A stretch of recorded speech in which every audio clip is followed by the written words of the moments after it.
Assalamualaikum warahmatullahi wabarakatuh.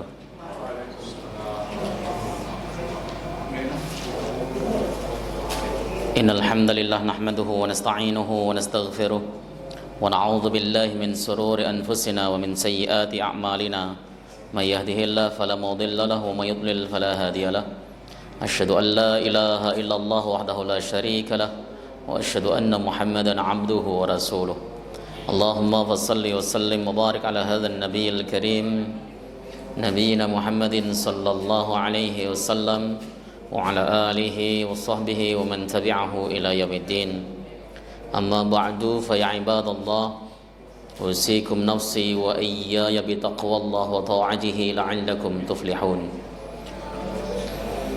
Alhamdulillah, segala puji bagi Allah Subhanahu wa taala, Tuhan semesta alam, atas limpah nikmat yang diberikan pada kita semuanya. Salawat salam mudah-mudahan terus tercurah keharibaan beliau Rasulullah Muhammad sallallahu alaihi wasallam beserta seluruh keluarga beliau, sahabat, kerabat dan pengikutnya, serta kita semuanya yang insyaallah istiqamah konsisten dalam menjalankan dan mengerjakan sunnah-sunnahnya hingga akhir masa nanti.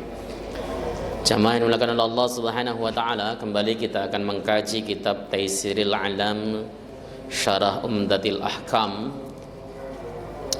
masuk pada babul imamah, bab salat berjamaah, bab imamah, bab imam, yaitu di sini akan dituturkan tentang adab imam, adab makmum, apa yang wajib bagi imam dan apa yang wajib bagi makmum, serta sunnah-sunnahnya. Mudah-mudahan kajian ini bisa tercakup semuanya, karena ini pertemuan dengan saya terakhir menjelang Ramadan. Ya, besok sudah nggak ketemu dengan saya menjelang Ramadan, dan kita mungkin akan memulai pengajian Taisiril Alam lagi itu selesai Syawal. Itu pun kalau langsung dibuka pengajiannya, karena ada masjid itu kadang buka pengajiannya habis Lebaran Haji, gitu kan? Ada yang seperti itu. Oke, kita mulai saja pengajian kita. Mudah-mudahan manfaat apa yang dapat kita kaji, kita bahas bersama. Bismillahirrahmanirrahim. Qala al-muallif rahimahullahu taala wa nafa'na bihi wa bi'ulumihi fid dharain amin.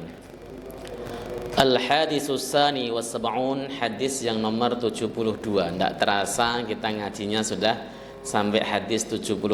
Sedikit, tapi kalau terus-terusan selesai juga ini kitab. An Abi Hurairah radhiyallahu ta'ala anhu anna an-nabiyya sallallahu alaihi wasallam qala, dari Abu Hurairah, semoga Allah ridha kepada beliau, sesungguhnya Nabi Muhammad sallallahu alaihi wasallam bersabda, amma yakhshal ladzi yarfa'u ra'sahu qabla al-imam ay yuhawwilallahu ra'sahu ra'sal himar aw yaj'alallahu suratahu surata himar. Rawahul Bukhari wa Muslim. Apakah tidak takut orang yang mengangkat kepalanya sebelum imam? Ini kaitannya dengan ruku', dengan sujud, tetapi tidak kemudian, ini bahasanya kan masalah makmum itu harus selalu mengikuti imam, jangan sampai makmum itu mendahului imam. Kadangkala mungkin karena makmumnya sudah terlalu pintar, bacaannya hafal di luar kepala, maka dia pengen mendahului imam. Ini yang dibahas di sini. Bagaimana nanti hukumnya, konsekuensinya dan sebagainya akan kita bahas. Makmum mendahului imam dan bagaimana mutabaah yang benar dan baik ketika kita menjadi makmum terhadap imam.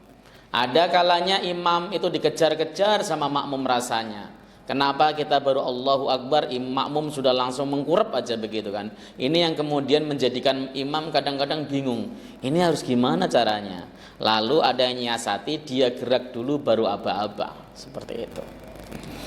Nah, Rasul mengatakan, apakah tidak takut itu orang yang mengangkat kepalanya sebelum imam mengangkat kepalanya untuk apabila ia dijadikan oleh Allah, kepalanya tersebut diganti oleh Allah dengan kepala himar, keledai, Atau Allah menjadikan bentuknya, surahnya sebagaimana bentuk keledai.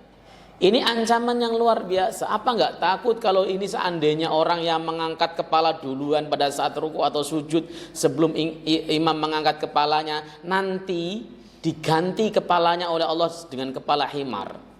Ini ancaman. Apakah pernah terjadi wujud orang yang mendahului imam lalu kepalanya tiba-tiba berubah jadi keledai? Belum ada sejarahnya. Ya, saya belum pernah dengar ada hadis tiba-tiba ketika ada makmum mendahului imam langsung begitu dia angkat kepalanya langsung berubah jadi kepala keledai. Belum pernah. Wukuknya itu belum pernah terjadi. Ini ancaman. Ancaman ini bisa jadi hanya sekedar ancaman kerasnya Rasulullah saking tidak sukanya terhadap perbuatan tersebut. Artinya orang yang suka mengangkat kepalanya mendahului imam atau melakukan pekerjaan mendahului imam itu sifatnya seperti sifat keledai yang sifatnya pengen serba buru-buru. Ada juga diartikan nanti di hari kiamatlah kepalanya akan diganti dengan kepala himar. Kalau seandainya orang tahu bahwa sebegitu dahsyat ancamannya, mestinya dia menahan diri dari mendahului imam. Karena Rasulullah mengancamnya dengan perubahan kepala dari kepala manusia menjadi kepala keledai gitu kan. Seperti itu. Makna ijmal. Innama ju'ilal imamu fis sholati liyuqtada bih. Sesungguhnya dijadikannya imam di dalam sholat itu untuk diikuti, bukan diintimidasi. Makmum yang baik, dia akan mengikuti gerakan imam. Bahkan jika seandainya imamnya lupa, maka makmum pun ikut pada gerakan imam selagi tidak membatalkan sholat. Contoh, ada imam lupa tahiyat awal atau tasyahud awal. Lupa, dia sudah terlanjur berdiri. Sudah diingatkan tadi subhanallah, tapi dia sudah terlanjur berdiri tegak. Kalau dia balik duduk, batal sholatnya imam. Kalau sholatnya imam batal, kok makmum masih mutaba'ah sama imam, makmum juga bisa batal kecuali mufarokoh. Apa yang dilakukan? Ikutin saja imam, gak usah tasawuf awal. Allahu Akbar, tiba-tiba berdiri, subhanallah. Imam sudah terlanjur berdiri, gak usah teriak-teriakan subhanallah, subhanallah, subhanallah gitu kan. Orang yang suka teriak-teriakan demo begitu itu biasanya gak terlalu sering ngaji itu. Pak, kalau ada imam salah, yang pertama kali ngingetin itu makmum yang ada di belakangnya. Bukan seluruh masjid ngingetin, gak perlu. Ya, ngingetin itu satu orang sudah ngingetin, selesai. Enggak mesti seluruh masjid bunyi semuanya. Subhanallah, subhanallah. Kalau sudah ada belakang imam sudah subhanallah, sudah selesai. Karena biasanya kalau baca orang yang baca subhanallah itu jauh, imam itu enggak ngeh itu ngingetin dirinya atau sedang baca zikir. Ya, enggak ngeh, sering terjadi itu. Ketika imam lupa tiba-tiba di belakang nyeletuk subhanallah, imam tetap nerus. Kenapa? Karena dia nggak faham, nggak sadar. Coba kalau makmum yang di belakang imam persis yang mengatakan subhanallah, dia akan sadar. Tapi jika seandainya pun dia sudah terlanjur berdiri tegak pada tasawuf awal, maka makmum ikut saja dengan imam. Nanti ketika imam sujud sahwi, makmum ikut sujud sahwi, beres. Contoh lagi, sholat Id yang mau kita laksanakan setelah Ramadan nanti. Pernah nggak kejadian imam itu lupa baca takbir 7 kali? Pernah nggak? Masjid sini belum pernah kejadian? Belum, tapi di mana-mana pernah lah namanya kejadian gitu. Jadi imam itu mungkin berasa sholat subuh kali. Jadi begitu Allahu Akbar, Bismillahirrahmanirrahim, lupa baca takbir. Apa yang dilakukan makmum? Ya sudah, nggak usah baca takbir, ngikutin imam. Wong imam itu sopir kita. Sopir kita lupa jalan, masa kita lompat? Ya ikutin saja. Bahkan di dalam kitab Fathil Wahab karangan Syekh Zakaria Al-Ansari dikatakan bahwa apabila imam lupa takbir lalu makmum takbir sendiri, maka sholatnya makmum batal sebab dia tidak ikut imam. Batalnya kenapa? Tidak ikut imam. Sebab innama ju'ilal imamu liyuqtada bih. Imam itu dijadikan untuk diikuti. Jadi jangan macam-macam sama imam. Ya. Kalau kemudian imam sholatnya lama misalnya, ya ikut sampai selesai meskipun kadang kita nggak suka. Ini orang sholatnya kelamaan. Maka jamaah itu sholatnya imam semakin lama semakin nggak dicintai sama jamaah. Coba kalau nggak percaya, imam kok sholatnya 5 menit itu jamaah nggak pada suka. Apa-apaan nih sholat 5 menit misalnya, nggak suka. Ya.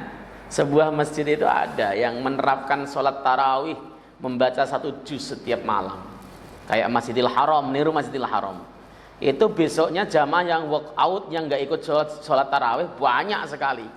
Malam pertama itu penuh. Kenapa? Karena jamaah nggak pada tahu. Malam kedua ketika diumumkan dan dilaksanakan, sholat itu tinggal 1 shaf, 2 shaf. Kenapa? Ya imannya belum sekuat iman sahabat. Kita itu imannya masih dhaif jiddan, sangat lemah. Makanya wajar kalau kemudian kalau ada imam panjang sedikit nggak kuat. Imam baca Quran panjang dikit dihemnya 10 kali. Kenapa ya? Karena memang iman kita belum seperti sahabat radhiyallahu taala anhum ajma'in.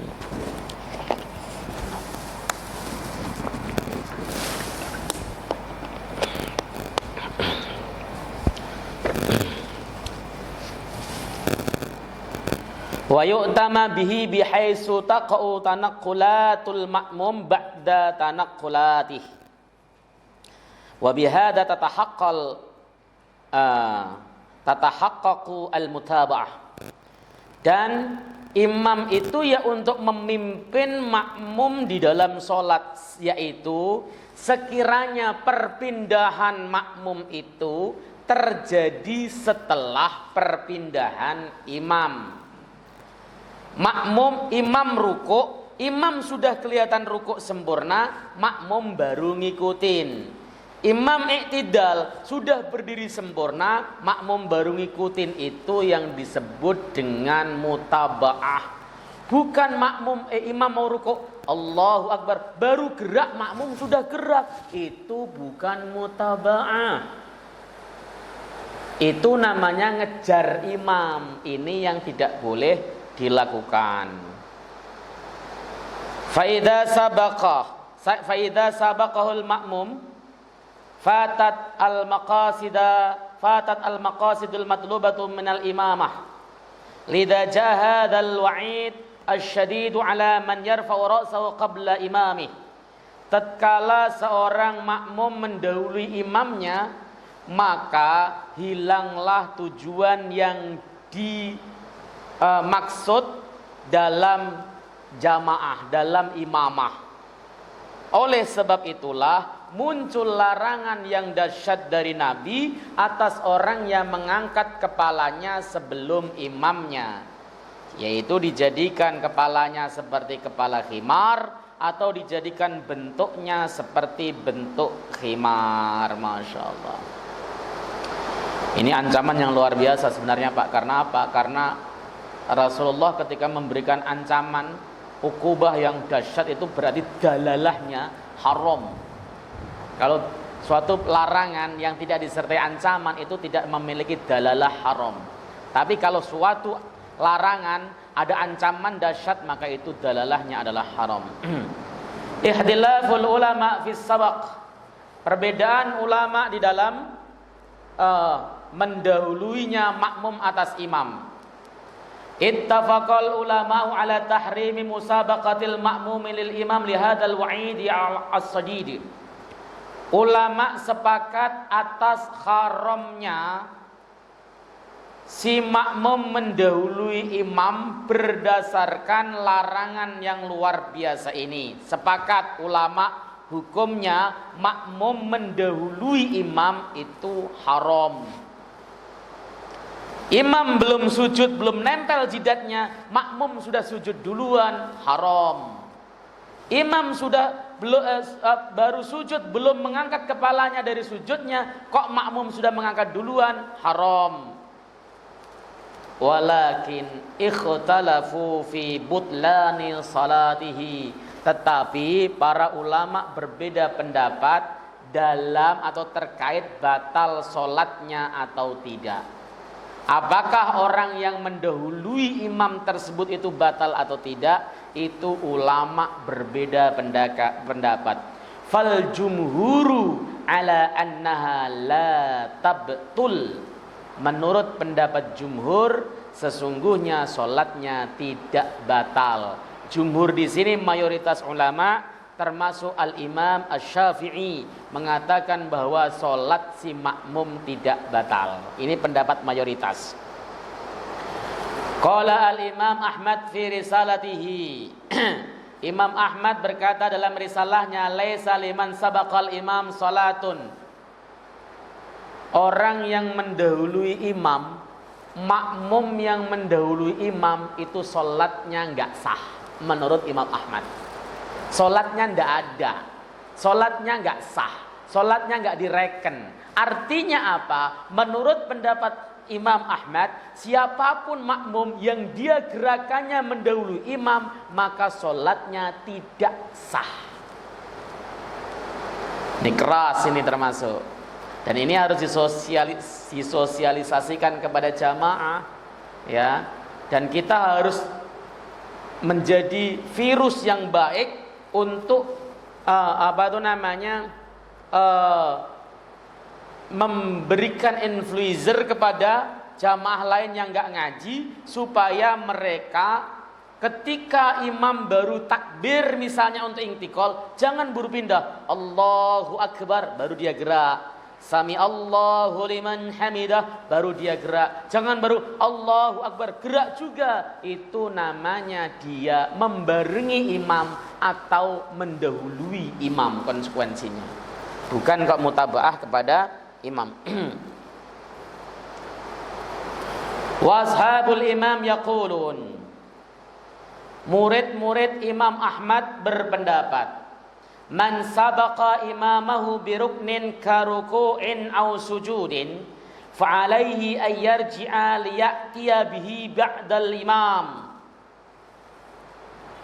Jika ada orang mendahului imamnya dengan satu rukun seperti rukuk atau sujud, maka wajib baginya untuk kembali lagi dan mengulang perbuatan tersebut sehingga dia mengerjakan rukun itu setelah imam. Contoh, ada makmum, ada imam, Allahu Akbar, pengen rukuk. Dia kok mendahului, maka dia berdiri lagi tegak untuk rukuk setelah imam. Itu pendapat dari murid-murid Imam Ahmad. Kok ngulang begitu Ustaz? Sebab rukuk yang pertama dianggap tidak ada. Dianggap tidak ada. Karena tidak ada maka tidak dihitung. Ketika dia kembali tegak lalu dia rukuk ba'da imam, itulah yang dihitung. Itu menurut pendapat madhab al-Imam Ahmad bin Hanbal. Karena menghukumi tidak sah, solatnya tidak sah. Was sahih, menurut pendapat yang sahih, versi pengarang kitab Taisirul Alam Sarah Umdatil Ahkam, ma dzakarahu fir risalah min anna mujarrad as-sabqi 'amdan yubtilus salata wa huwa ikhtiyaru Syekhul Islam Ibnu Taimiyah rahimahullahu taala li'anna al-wa'ida yaqtadi an-nahy wan nahyu yaqtadi al-fasada. Ya, oke. Yang sahih adalah apa yang dituturkan oleh Imam Ahmad bin Hanbal dalam kitab Risalah. Sesungguhnya orang yang sengaja mendahului imam, maka secara sengaja ya, maka itu membatalkan sholatnya. Dan ini yang dipilih oleh Syekhul Islam Ibnu Taimiyah.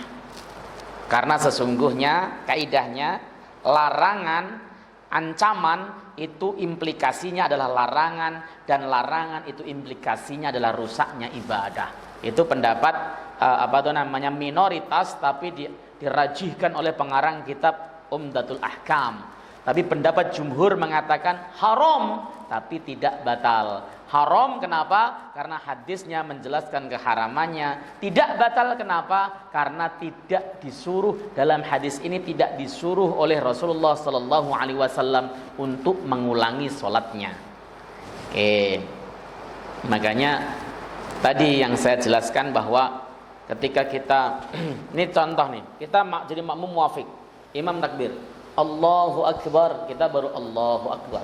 Ketika kemudian selesai baca surat, imam Allahu Akbar, ruku, kita lihat dia sudah ruku. Kalau jauh dia mendengar kata barnya Allahu Akbar, baru kita gerak Allahu Akbar. Sami Allahu liman hamidah. Kita kan biasanya buru-buru karena pengen buru-buru. Rabbana walakal hamd, sehingga seakan-akan ngiringi. Tunggu dulu sampai selesai. Sampai imam betul-betul tegak punggungnya. Begitu. Oke. Wal istimbatatu minal hadis. Perkara yang bisa diambil dari hadis ini, yang pertama tahrimu raf'ir ra'si fi sujudi qabla al-imami wal wa'idu fihi dalla ala ma'nah id la wa'ida illa ala muharram wa qad au'ada alaihi bil maskhi wa huwa min asyaddil uqubat. Haram mengangkat kepala dalam sujud sebelum imam mengangkat kepalanya. Larangan di sini menunjukkan ala man'ihi, ya bukan ala man, ala man'ihi, menunjukkan terlarangnya. Larangan dalam hadis ini menunjukkan terlarangnya sesuai dengan kaidah usul fikih an-nahyu lit-tahrim. Larangan itu implikasinya adalah haram kecuali ada dalil yang memalingkan dari keharaman. Misalnya makruh, ada enggak? Enggak ada, berarti hukumnya haram. Ya, apalagi idla wa'ida illa ala muharram, sebab tidak ada ancaman kecuali atas perkara yang diharamkan. Sekali lagi ingat, tidak semua larangan Rasulullah itu implikasinya haram. Tidak semua larangan Rasulullah implikasinya apa? Haram. Ada larangan Nabi tapi tidak disertai ancaman, itu hukumnya makruh. Apa contohnya? Apa contohnya? Makan minum sambil berdiri, itu makruh. Larangannya ada? Ada. Janganlah kalian makan minum sambil berdiri, itu larangan. Ancamannya ada? Enggak ada. Kalau begitu implikasi hukumnya apa? Makruh. Apalagi praktek para sahabat ternyata banyak yang mempraktekkan makan sambil berdiri. Oleh sebab itulah antum kalau piknik di dalam kitab namanya Fatawi An-Nawawi, sebuah kitab fatwa yang ditulis oleh Al-Imam Syarafuddin Yahya An-Nawawi, beliau mengatakan orang makan sambil berdiri itu jika ada uzur, ada alasan, ada hajat syar'i, maka hukumnya tidak makruh sama sekali karena ada hajat syar'i. Kalau tidak ada hajat apapun, dia bisa duduk tapi makannya sambil berdiri, hukumnya makruh. Kenapa? Karena memang larangan ini tidak disertai ancaman. Beda kalau diancam neraka, larangannya langsung diancam jadi monyet, jadi keledai seperti itu, maka ini larangan yang disertai ancaman, hukumnya haram. Bisa paham gak ini? Tetapi namanya larangan Nabi, mau makruh mau tidak, bagusnya harus ditinggalkan. Jangan kemudian alah makruh ini, loh makruh itu larangan. Larangan itu bagusnya ditinggalkan. Ya, supaya kita bisa tahu itu, supaya kok pas baca hadis ini kan terlarang, berarti haram. Tidak semua, Pak. Itu kalau kita ngaji usul fikih.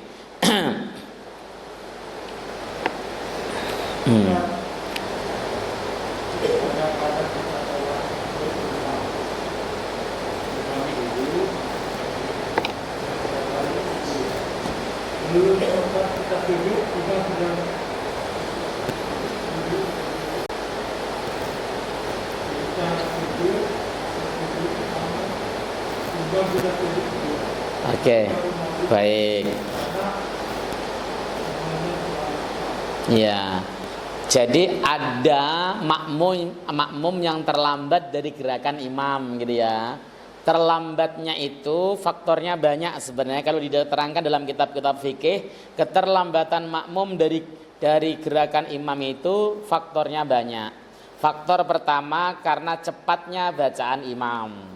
Yang kedua, imamnya standar tapi lambatnya bacaan si makmum. Imamnya standar sebenarnya bacanya tapi makmum terlalu lambat. Imamnya bacanya misalnya gini. Alhamdulillahirabbil alamin arrahmanir rahim maliki yaumiddin misalnya kan udah standar. Makmum bacanya lebih lambat. Bismillahirrahmanirrahim alhamdulillahirabbil alamin. Ya ketinggalan otomatis. Ya. Kalau terjadi begitu bagaimana? Jika kita makmum muwafiq, makmum yang bareng sama imam atau takbiratul ikhramnya beriringan dengan takbiratul ikhram imam, dia dikasih dispensasi terlambat hingga ketinggalan maksimal 3 rukun tawil. 3 rukun tawil. Kalau dihitung dari berdiri baca Fatihah, jika imam sudah bangkit dari sujud kedua, dia belum rukuk maka batal si makmum.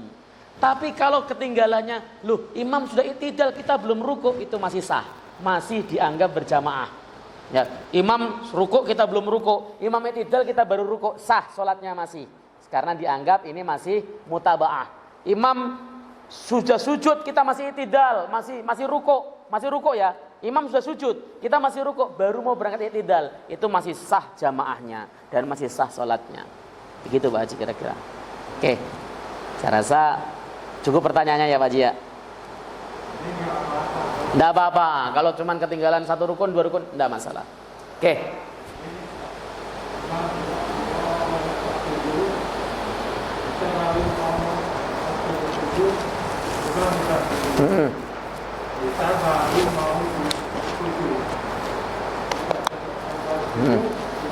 Masih sah itu, masih sah karena belum ada 3 rukun tawil.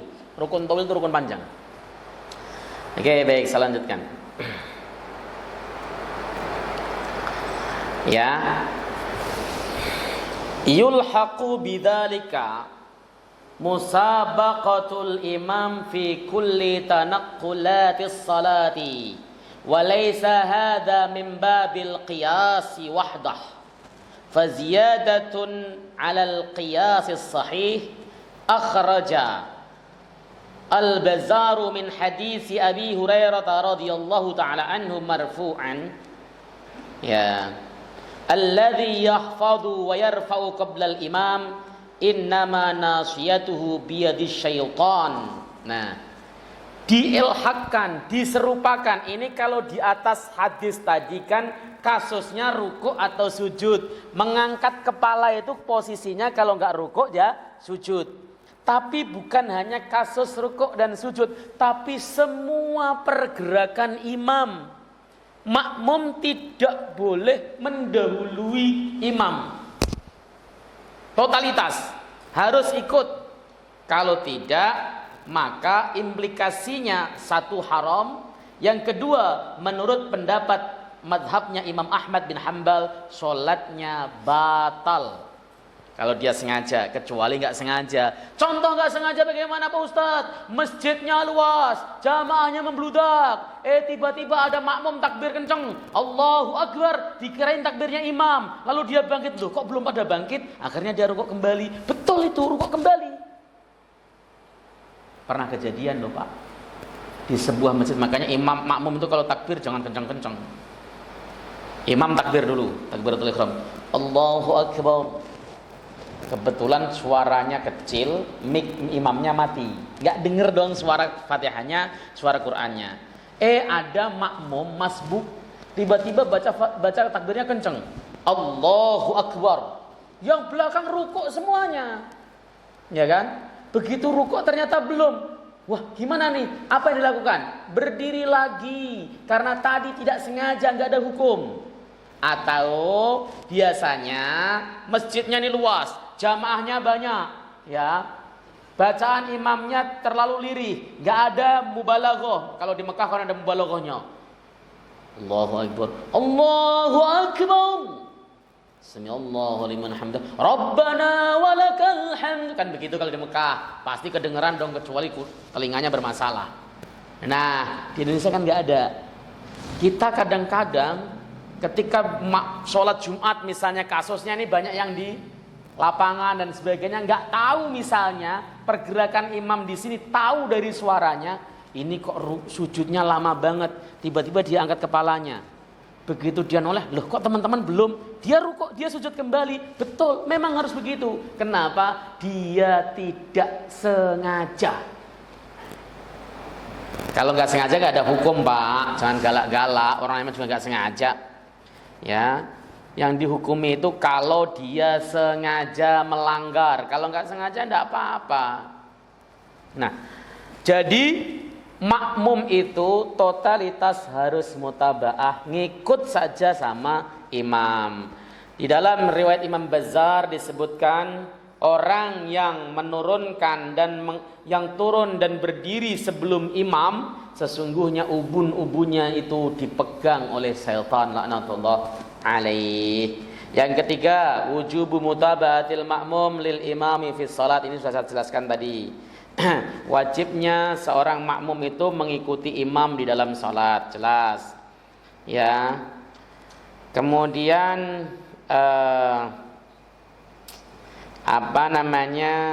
5 ancaman untuk mendahului imam dan akan dirubah wajahnya seperti khimar. Tadi sudah saya jelaskan. Kemudian yang selanjutnya annal jaza min jinsil amal. Kaidah ini juga sudah sering saya jelaskan. Artinya balasan itu sesuai dengan jenis amalnya. Loh, kenapa kok pakai dirubah jadi khimar dan sebagainya? Gini loh Pak, orang yang mendahului imam berarti dia buru-buru pengen selesai sholat. Itu maksudnya. Itu para ulama menegaskan begitu. Kalau ada orang kok sampai gerakannya mendahului imam, berarti dia pengen buru-buru selesai sholat. Pengen cepet sholatnya, ndang selesailah pokoknya, pengen ngapain. Inilah yang kemudian dianggap seperti khimar, seperti hewan. Orang lagi sujud kepada Allah, takarrub kepada Allah, kok mikirin urusan-urusan dunia sehingga dia harus mendahului imam. Itu yang dijelaskan oleh para ulama. Ini hadis ini saya rasa sudah selesai. Kita lanjutkan pada hadis berikutnya. Isa masih lama kan? Oke, saya lanjutkan. Al-haditsus salisu was sab'un, hadis yang nomor 73. An Abi Hurairah radhiyallahu taala anhu anin Nabi sallallahu alaihi wasallam, "Innama ju'ilal imamu liyutamma bih." Sesungguhnya dijadikan imam itu untuk diikuti. Fala takhtalifu alaihi, dan janganlah kalian menyelisihi imam. Fa idza kabbara fakabbiru, tatkala imam takbir maka takbirlah kalian. Wa idza raka'a farka'u, tatkala imam rukuk maka rukuklah kalian. Wa idza qala sami'allahu liman hamidah, tatkala imam berkata sami'allahu liman hamidah, faqulu maka ucapkan rabbana walakal hamd. Wa idza sajada fasjudu, dan tatkala imam sujud maka sujudlah. Wa idza shalla jalisan fasallu julusan ajma'un, dan tatkala imam salat sambil duduk maka salatlah kalian semuanya dengan duduk. Hadis riwayat Bukhari Muslim. Dari hadis ini ada hal-hal baru yang harus kita pelajari. Yang pertama, fala takhtalifu alaih, janganlah kalian menyelisih imam. Ya, tadi sudah saya jelaskan. Ada makmum selisih dengan imam, batal sholatnya. Kalau selisihnya ini banyak versinya Syafi'i, atau selisihnya tersebut itu sedikit versinya Ahmad. Jangan. Terus bagaimana hukumnya orang makmum sholat fardu berjamaah dengan imam yang sholat sunnah? Bagaimana hukumnya? Boleh apa tidak? Hah? Boleh apa tidak? Khilaf bainal ulama. Hukumnya khilaf. Imam Ahmad bin Hanbal dalam satu riwayatnya dan Imam Abu Hanifah Ya, dalam riwayat yang lain Imam Abu Hanifah beliau berdua menghukumi tidak boleh makmum sholat fardu berjamaah dengan imam yang sholat sunnah. Itu pendapat dua mazhab. Alasannya fala takhtalifu alaih, hadisnya tadi, jangan kalian menyelisih imam. Beda niat itu termasuk menyelisihi, itu argumentasi mereka. Beda niat itu termasuk menyelisihi. Jadi orang yang sholat fardu berjamaah dengan orang yang sholat sunnah itu tidak sah, versinya Imam Ahmad bin Hanbal dalam satu riwayat beliau. Versinya Imam Syafi'i sah. Ya, kenapa sah? Ada dalilnya enggak? Ya ada. Semua imam ketika bersengketa itu ada dalilnya. Hanya cara mereka memperlakukan dalil beda. Contoh, dalilnya ini. Mu'ad bin Jabal pernah, ini ada di dalam hadis Sahih Bukhari juga. Mu'ad bin Jabal itu pernah sholat Isya di Masjid Nabawi. Lalu dia melaksanakan sholat Isya menjadi imam di masjid kaumnya. Dia menjadi imam. Saya tanya, sholatnya Mu'ad bin Jabal yang kedua ini hukumnya sunnah apa fardu? Sunnah, betul. Kenapa? Karena yang wajib sudah bersama masjid Nabi di Masjid Nabawi. Ketika dia melaksanakan sholat yang kedua, itu sholatnya jatuh kepada sholat sunnah. Buktinya ketika dia melaksanakan sholat sunnah itu, maksudnya yang hukumnya sunnah, makmumnya semua sholat Isya berjamaah dan itu sah. Ini yang dijadikan argumentasi. Sama ya, yang tadi berargumentasi dengan Sahih Bukhari, redaksinya fala takhtalifu alaihi, jangan menyelisihi imam, jangan menyelisihi dalam hal apapun termasuk bab niat. Tetapi kata Imam Syafi'i, ada dalil lain dalam Sahih Bukhari juga, yaitu salatnya Mu'ad bin Jabal yang mengimami kaumnya, dan ini dianggap sebagai dalil yang membolehkan imam sholat sunnah, makmum sholat fardu. Jadi nggak perlu harus pakai aba-aba. Saya pernah mau jamaah sama orang sholat sunnah, saya pengen sholat fardu kan, pengen dapat pahala jamaah. Saya Allahu Akbar, belakangnya di depan saya nggak mau. Nggak perlu. Ngapain pakai dada-dada? Ya. Kita tetap sholat jamaah. Imam itu nggak mau, tetap kita sholat di belakangnya, apakah kita dapat pahala? Iya, dapat. Karena yang diwajibkan untuk berniat jadi berjamaah itu hanya makmum, imam enggak. Kecuali sholat Jumat. Imam sholat Jumat itu harus niat jadi imam. Kalau enggak sah. Tapi kalau sholat maghrib misalnya, saya nggak mau jadi imam, ini dipaksa misalnya, dia akhirnya niat gak jadi imam, enggak apa-apa. Yang penting kita semuanya niat makmum, dapat pahala jamaah. Seperti itu. Oke, yang kedua ini saya terangkan agak sedikit cepat. Kata hadis Nabi yang mengatakan mana tadi? Fa idza kabbara fakabbiru, tatkala dia takbir, maka takbirlah. Fa di sini di dalam ilmu nahwu itu memiliki faedah litartib ma'at ta'kid. Fa itu memiliki faedah litartib ma'at ta'kid. Kalau wawu ataf itu faedahnya mutlaqul jam'i, sepadan. Kalau fa itu memiliki faedah litartib ma'at ta'kid. Tartib maksudnya suatu urusan selesai, ma'at ta'kid segera susuli urusan baru. Maka faida kabbara fakabbiru, tatkala imam selesai takbir, ini yang harus dipahami. Faida raka'a farka'u, tatkala imam selesai rukuk, maksudnya ketika rukuk sempurna, baru kalian rukuk, itu yang disebut litartib ma'a ta'qid.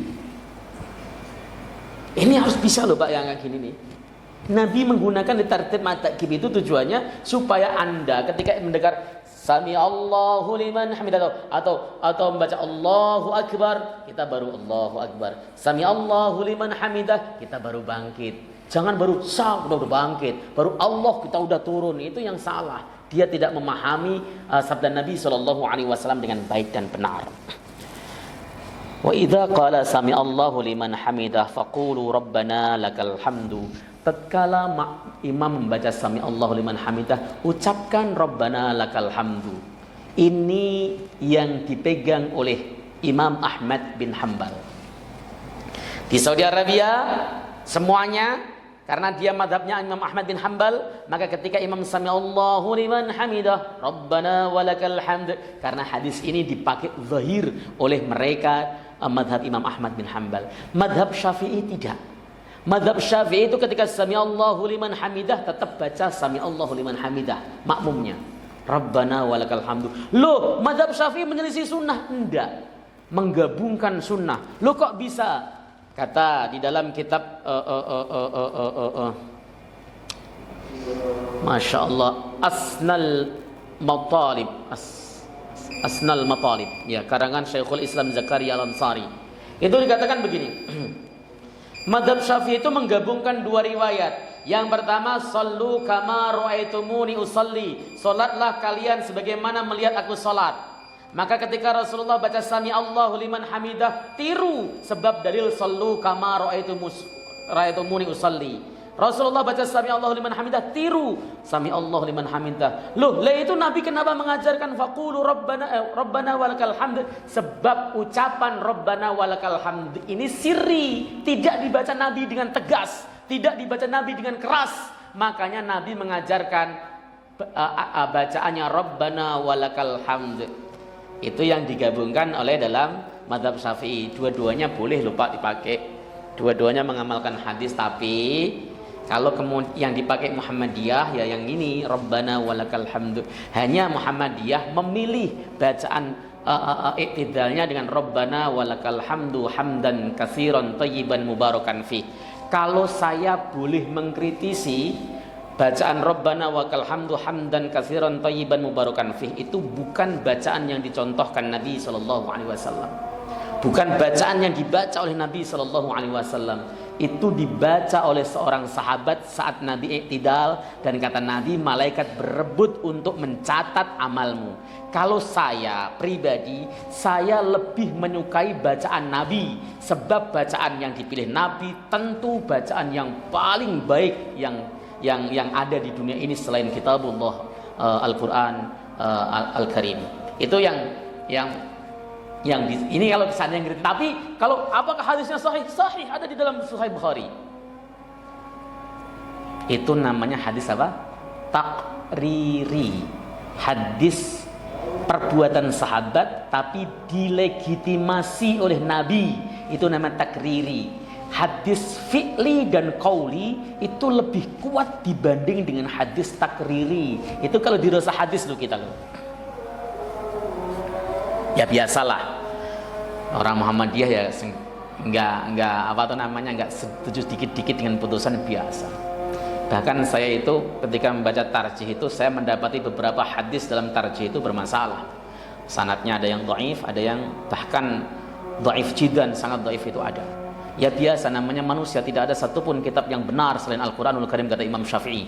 Allah enggak ridho jika ada satu kitab yang benar 100% kecuali Al-Quran. Nanti kenapa? Nanti bisa mengaku sebagai nabi kalau benar semua kitabnya itu. Biasa.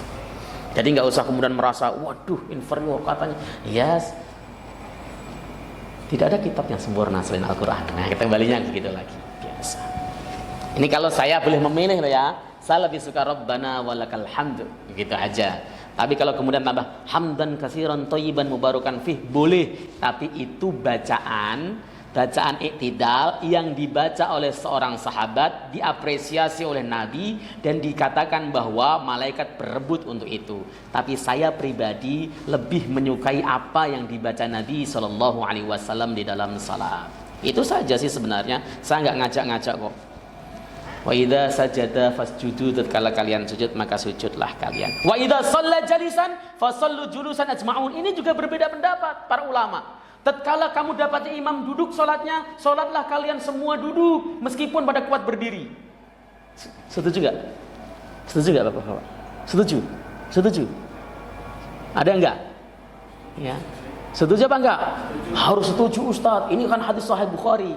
Ada hadis yang menentangnya Pak. Hadis Sahih Bukhari juga. pada saat Nabi sakit mau wafat. Beliau keluar untuk menjadi imam. Rasulullah sholatnya duduk dan semua sahabat pengen duduk, dicegah oleh Rasulullah Sallallahu Alaihi Wasallam. Nabi sholatnya duduk, semua sahabat sholatnya berdiri termasuk Abu Bakar As-Siddiq. Ayo lo, mana yang mau dipakai?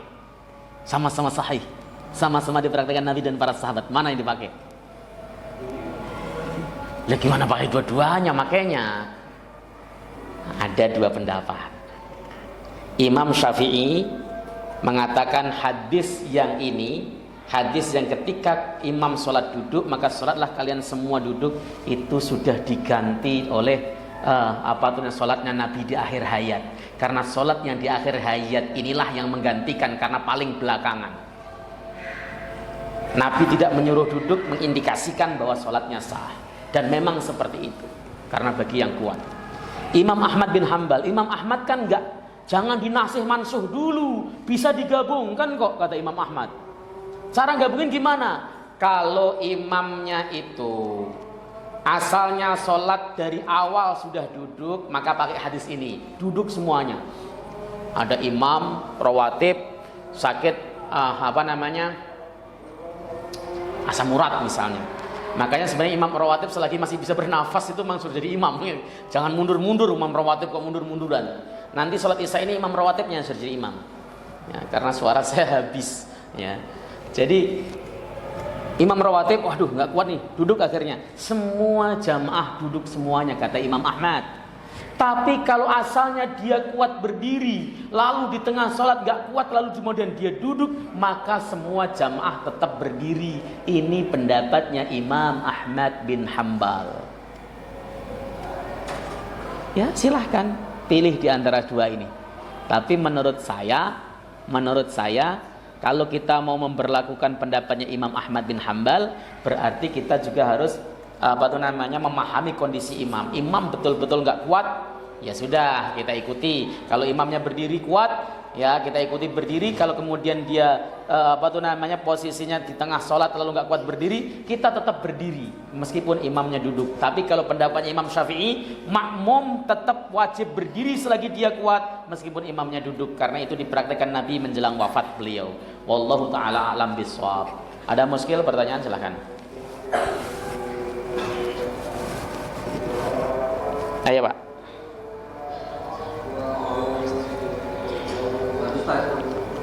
Kalau misalnya lagi ada jamaah gitu di masjid, satu masjid lagi sholat, dia mau sholat jamaah, kebetulan kayak saya di Tanah Abang karena ada orang yang safar. Nah itu dia sholat jamaah kosor gitu. Tapi ini ada yang orang di belakang ini tiba-tiba datang gitu. Nah itu ikut sampai habis, dikira biasanya kan dua rakaat kan, itu dikira sholat terakhirnya gitu. Sholat zuhur rakaat 3, rakaat 4. Nah itu sah. Sah. Versi mazhab Syafi'i atau versi mayoritas, versi jumhur sah.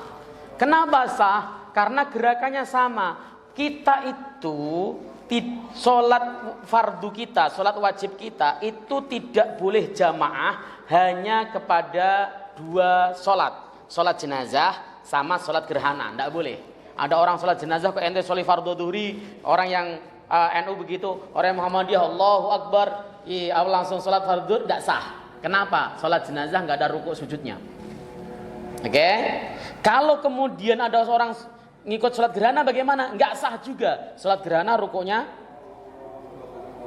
2 kali dalam 1 rakaat, berarti 4 kali dalam itu. Seperti itu. Itu yang saya harus jelaskan. Jadi tetap sah. Mau dia sholat jamaah atau tidak tetap sah. Ya, yang penting jangan sholat apa tadi? Sholat jenazah sama sholat gerhana. Itu diingat-ingat. Ya. Tapi kalau bisa, memang sholat masjid-masjid yang ada di pinggir jalan itu riskan yang semacam itu. Makanya pendapat Imam Ahmad yang saklek bahwa semua masjid maksudnya masjid yang ada imam rawatibnya, begitu selesai maka dia nggak boleh melaksanakan jamaah, itu nggak berlaku untuk masjid yang di pinggir jalan. Ya, misalnya di sini kan pinggir jalan termasuk banyak musafir. Selesai imam rawatib sholat, ada lagi jamaah, itu diperbolehkan. Masjid pasar, masjid terminal itu boleh. Tapi kalau masjid yang memang khusus tidak bisa, tidak boleh.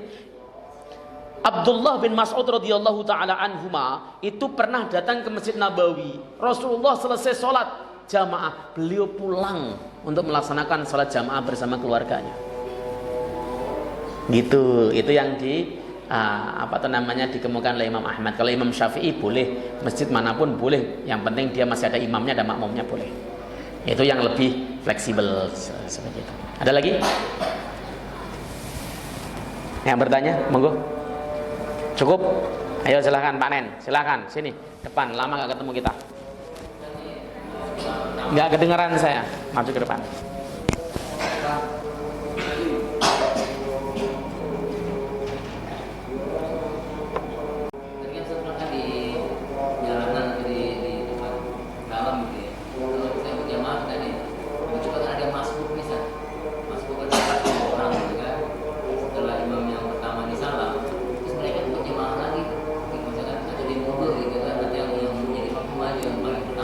Sama-sama masbuk. Iya, sama-sama masbuk. Iya. Baik. Tiba-tiba pas imam salam, terus yang pertama kali jadi masbuk, dia maju jadi imam. Baik. Atau sebaliknya. Baik. Yang lain mundur gitu. Ya, baik. Berarti kan ada jamaah baru. Ya, betul. Kalau ditanya apakah jamaahnya boleh? Boleh. Apakah sah? Sah, tapi tidak mendapat pahala jamaah. Itu diterangkan oleh Abu Bakar Asy-Syatta dalam kitab I'anatul Thalibin. Enggak dapat pahala jamaah, enggak pernah dicontohkan oleh Nabi, tidak pernah dikerjakan oleh para sahabat. Ya kalau mau jamaah ya sama dengan imam yang baru atau makmum yang ini sisa belakang tadi masbuk, ada orang datang ngasih kode dia nih jadi imam.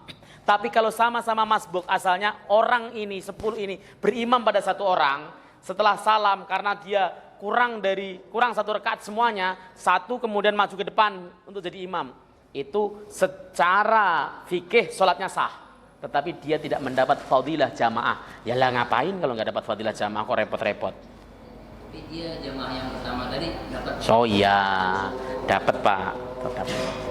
Gitu saya rasa. Berarti langsung sendiri-sendiri aja. Sendiri-sendiri aja nggak dapat pahala jamaah, repot-repot amat gitu kan. Jadi kalau bisa juga susunan saf itu diatur sedemikian rupa gitu, sehingga ada masbuk misalnya kan, jadi harus menjadi imam gitu.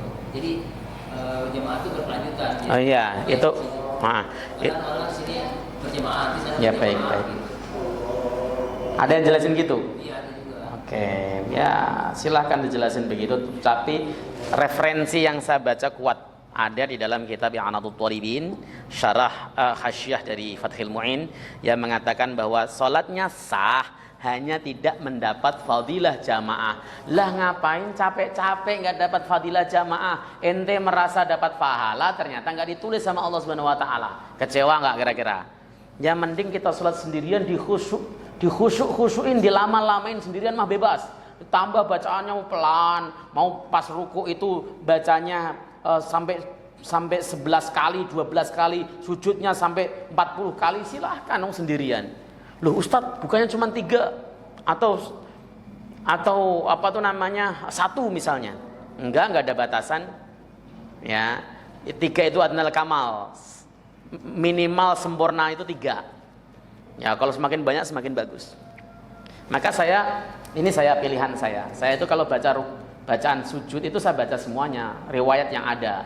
Ya, saya tutup dengan subhanakallahumma rabbana wa bihamdika allahumma ighfirli. Biasanya tutupan saya itu sekali. Tapi biasanya saya suka baca karena inti daripada sujud itu doa. Ya, doa intinya. Inti daripada ruku itu tasbih. Pengagungan, litakzim. Kalau sujud itu doa. Antum kalau lagi di Madinah, doa sujudnya lama, baca apa Pak? Baca doa. Makanya orang sana kalau sujud lama itu samping kanan kiri yang alim-alim ya, bacanya itu Rabbana atina fid dunya hasanah wa fil akhirati hasanah wa qina adzabannar. Rabbana zalamna anfusana. Lu kan enggak boleh baca Quran. Yang enggak boleh baca Quran bukan baca doa. Itu doa ada dalam Quran. Lah ente bantah mulu. Doa yang ada dalam Quran kalau kita gunakan sebagai doa namanya iqtibas. Badi iqtibas itu hukumnya bukan Quran lagi tapi jadi doa. Gitu. Jadi silahkan, mending kayak gitu dibanding dengan ikut jamaah yang nggak dapat pahala. Gitu ya Pak ya? Itu saya rasa. Cukup. Mudah-mudahan manfaat kajian ini. Mohon maaf selama setahun membersamai kalau ada kekurangan dan kekhilafan dari saya. Bahasa saya ya seperti ini karena saya lahir di orang pantai, di pantai. Ya, mudah-mudahan Allah Subhanahu wa taala memberikan kita kekuatan untuk melaksanakan ibadah Ramadan dengan sebaik-baiknya. Ingat, bulan Ramadan itu bulan Quran, kembali kepada Quran. Kita harus kembali lagi untuk mempelajari Quran, membaca Quran terus-terusan karena saatnya kita memperbaiki interaksi dan hubungan kita dengan Allah melalui Al-Qur'annya. Semua taklim diliburkan tujuannya supaya kita fokus kepada Al-Qur'an. Jangan sampai taklim libur, Quran juga nggak fokus, percuma, hilang dua-duanya.